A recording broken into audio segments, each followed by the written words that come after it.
प्रिय विद्यार्थियों, आज मानव एवं आर्थिक भूगोल के अंतर्गत हम भारत की जनजातियां विषय पर चर्चा करेंगे। देखिए, भारत विविधताओं का देश है। यहाँ पर सभी प्रकार की विविधताएं, चाहे प्राकृतिक हो, चाहे सामाजिक हो, चाहे आर्थिक हो, चाहे राजनीतिक हो, सभी प्रकार की विविधताएं भारत देश में देखने को मिलती है। जनजातियों के विषय में भी ये लागू होता है। देखिए, वैसे तो पाठ्यक्रमों में कुछ ही जनजातियों का उल्लेख होता है और उनका हम लोग विस्तार से अध्ययन करते हैं, लेकिन भारत में 698 अनुसूचित जनजातियां इंद्राज हैं। तो इस प्रकार से भारत में जो जनजातियां हैं, एक महत्वपूर्ण विषय है। उनके बारे में जानना, कई बार प्रतियोगी परीक्षाओं में भी प्रश्न पूछे जाते हैं और भूगोल के विद्यार्थी होने के नाते आप लोगों को भारतीय जनजातियों के बारे में विस्तार से अध्ययन करना चाहिए। तो आज हम इससे पहले कि कुछ चुनिंदा जनजातियों का हम विस्तार से अध्ययन करें, उससे पहले भारत की प्रमुख जनजातियों का वितरण हम देखें। भारत के नक्शे में प्रमुख जनजातियों का वितरण दर्शाया गया है। अलग अलग संकेतों के माध्यम से इसे दर्शाया गया है। तो सबसे पहले देखिए, नंबर 1 पर नागा जनजाति। तो नागा जनजाति भारत के उत्तर पूर्व में स्थित राज्यों की प्रमुख जनजाति है। इसमें नागालैंड, मणिपुर, असम एवं अरुणाचल जो प्रदेश है, वहां पर नागा जनजाति बहुलता से पाई जाती है। और अगर हम अक्षांश देशांतर की बात करें तो 26 डिग्री 12 मिनट से 26 डिग्री 45 मिनट उत्तरी अक्षांश एवं 94 डिग्री 18 मिनट से 94 डिग्री 50 मिनट पूर्वी देशांतर के बीच में जो नागा जनजाति है, उनके निवास क्षेत्र पाए जाते हैं। दूसरी जनजाति संताल। तो संताल जो जनजाति है वो झारखंड, पश्चिमी बंगाल व उत्तर पूर्वी उड़ीसा राज्यों में पाई जाती है और 20 डिग्री से 28 डिग्री उत्तरी अक्षांश तथा 83 डिग्री से 92 डिग्री पूर्वी देशांतरों के बीच में इनके निवास क्षेत्र पाए जाते हैं। फिर है गोंड जनजाति। गोंड जनजाति, देखिए, ये जो भारत का जो दक्षिणी भाग है वो गोंडवाना लैंड कहलाता है और ऐसा विद्वान कहते हैं कि गोंडवाना लैंड के कारण ही इसका जो गोंड जनजाति का नामकरण गोंड हुआ। तो ये मध्य प्रदेश, छत्तीसगढ़ और उत्तर प्रदेश के पठारी क्षेत्रों में पाई जाने वाली जनजाति है और यहाँ इनका जमाव या निवास देखा जा सकता है। फिर है टोडा। टोडा देखिए, दक्षिण भारत की जनजाति जो केरल, कर्नाटक और तमिलनाडु में मुख्यतः पाई जाती है और 11 डिग्री 8 मिनट से 11 डिग्री 37 मिनट उत्तरी अक्षांश और 76 डिग्री 27 मिनट से 77 डिग्री 41 मिनट पूर्वी देशांतर का इसका जो निवास स्थान पाया जाता है। अब आती है भील जनजाति। ये देखिए, भील जनजाति राजस्थान की और मध्य प्रदेश की प्रमुख जनजाति है। इसके अतिरिक्त ये महाराष्ट्र व गुजरात में भी मुख्यतः पाई जाती है और अक्षांश देशांतरीय विस्तार के हिसाब समझे तो 20 डिग्री से 25 डिग्री जो उत्तरी अक्षांश और 73 डिग्री से 75 डिग्री पूर्वी देशांतर के मध्य ये क्षेत्र पड़ता है। तो इस यहाँ पर भील जनजाति बहुलता से पाई जाती है। अब है थारू जनजाति। तो थारू जनजाति जो तराई वाले क्षेत्रों में मिलती है भारत के उत्तर भाग में और मुख्य रूप से ये उत्तर प्रदेश और बिहार की जनजाति मानी जाती है। फिर इसके बाद में आती है भूटिया, जो उत्तराखंड की मुख्य जनजाति है और नेपाल से लगा हुआ ये क्षेत्र है, तो यहाँ पर इनका निवास क्षेत्र है। फिर है गद्दी, जो और उत्तर में चले हम तो हिमाचल प्रदेश की ये प्रमुख जनजाति है गद्दी। फिर और उत्तर में चले तो जम्मू कश्मीर और लद्दाख वाला क्षेत्र जो है वो सारा का सारा यहाँ पर है जो गुज्जर जनजाति पाई जाती है। फिर है खारिया, ये खारिया ये जनजाति है जो छोटा नागपुर पठार में मुख्य रूप से पाई जाती है और उड़ीसा झारखंड राज्यों में इनका विस्तार है। तो इस प्रकार से ये प्रमुख जनजातियां हैं जो भारत की अलग अलग हिस्सों में पाई जाती है।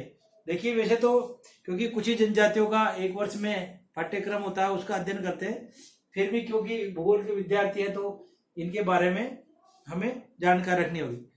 अब जैसे जनजातियों की बात करें तो जनजातियों की जनसंख्या 1951 में 210 लाख थी, जो बढ़कर 2001 में 836 लाख हुई और 2011 में ये 1042 लाख के करीब होगी, 42 लाख से अधिक 2011 में। और अगर पिछले 40 वर्षों में हम बात करें तो ये इनमें तिगुनी वृद्धि हुई है, जनजातियों की जनसंख्या में तिगुनी वृद्धि देखने को मिलती है और देश में इनका वितरण असमान है। नागालैंड और मेघालय दो ऐसे राज्य हैं जहां पर 50% से अधिक, नागालैंड और मेघालय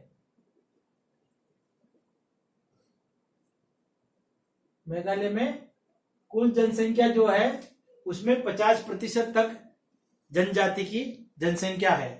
इस प्रकार से जी ये नागालैंड और मेघालय जनजाति की दृष्टि से महत्वपूर्ण स्थान रखते हैं। फिर हम बात करें मणिपुर, मध्य प्रदेश, अरुणाचल प्रदेश, छत्तीसगढ़, त्रिपुरा, उड़ीसा, झारखंड और सिक्किम, तो इन राज्यों में तो जनजाति का प्रतिशत 20 से 30% तक जो जनसंख्या है वो जनजाति की है। तो इस प्रकार से ये जो राज्य हैं जैसे मणिपुर, मध्य प्रदेश, अरुणाचल प्रदेश, छत्तीसगढ़, त्रिपुरा, उड़ीसा, झारखंड और सिक्किम, तो यहाँ पर भी जनजाति का जो है जनसंख्या अधिक देखी जाती है। अब भौगोलिक दृष्टि से देखें तो जनजातियों का जो वितरण है उसमें 3 प्रतिरूप निकल कर आता है। एक पहला प्रतिरूप है जो जैसे मध्य भारत में पाई जाने वाली जनसंख्या, एक है जो प्रतिरूप जो पूर्वोत्तर भारत में, पूर्वी भारत में और उसमें, और फिर है जो तीसरा है जो दक्षिण पश्चिम में पाई जाने वाली, तटवर्ती क्षेत्रों में पाई जाने वाली जनजातियां। तो जो पहला प्रतिरूप है जो मध्य भारत का, तो उसमें पश्चिम बंगाल, झारखंड, दक्षिणी उत्तर प्रदेश, मध्य प्रदेश, छत्तीसगढ़, राजस्थान, महाराष्ट्र, उड़ीसा तथा आंध्र प्रदेश, ये मुख्य एरियाज है जहां पर मुख्यतया जनजातीय के निवास क्षेत्र हैं।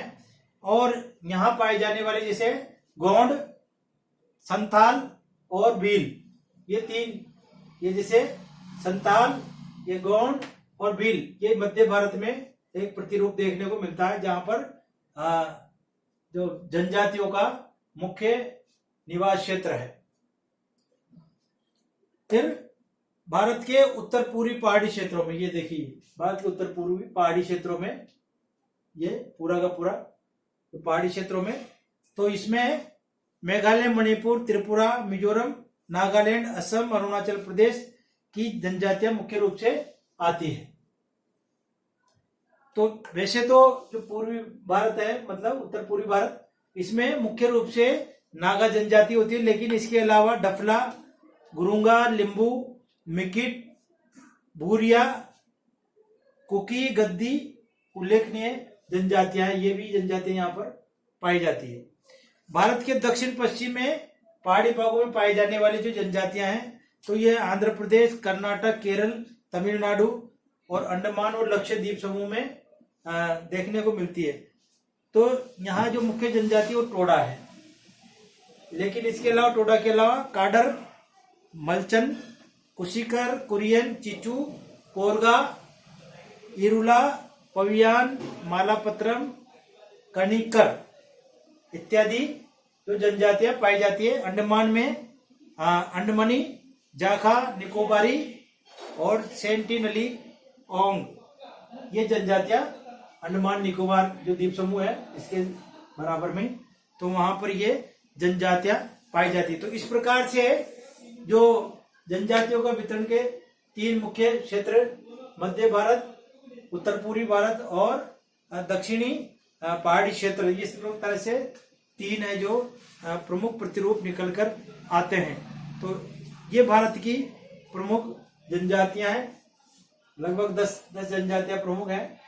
इसके अलावा अनेक जनजातियां हैं भारत में, जैसा कि अभी पहले बताया था 698 अनुसूचित जनजातियां इंद्राज है। और आज भी यह अनुसूचित जो जनजातियां हैं वो आदिवासी जो कहलाते हैं। कई जनजातियां जंगलों को बचा कर रखती है, अलग से उनका सामाजिक स्ट्रक्चर है, उनकी अर्थव्यवस्था अलग से, इस तरह से वो अपने आप को एक अलग पहचान लिए हुए हैं। तो इनका अध्ययन इस तरह से किया जाता है। अब अगला जैसे हम लोग नागा, भील और जैसे संताल, ये इन जनजातियों का विस्तार से अध्ययन करेंगे। मुझे उम्मीद है कि आपको इस वीडियो के माध्यम से भारत की प्रमुख जनजातियों के बारे में जानकारी मिली होगी।